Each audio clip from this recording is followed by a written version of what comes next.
Meron nga tayong nabihag dito mga kalapatids. Batang bata, kanino kaya tong ibon na to? Pero hindi sa atin to, kailangan natin pakawalan. Ayun sing-sing niya oh. Pakakawalan natin to. Pag bumalik, pakakawalan uli natin. Pag bumalik na naman, papakawalan natin. Ngayon pag lagi siyang bumabalik mga kalapatids, ipamimigay ko to. Ibigyan natin ng bagong amo. Ayan, binatawan ko na. Nagbubunga. Ayun, naglalakad-lakad oh. Mga kalapatids, so sana bumalik na sa amo niya. Marami ang naliligaw sa atin na mga ibon dito sa loob natin kasi nga nasa taas tayo. Ayan siya mga kalapatids oh. Batang ibon.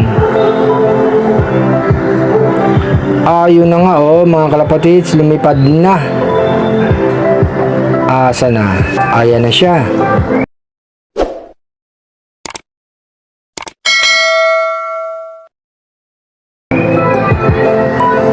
Nandun na nga mga kalapatids, mukhang nawala ng ibon. Sana wag bumalik. Ito yung dalawang YB natin oh.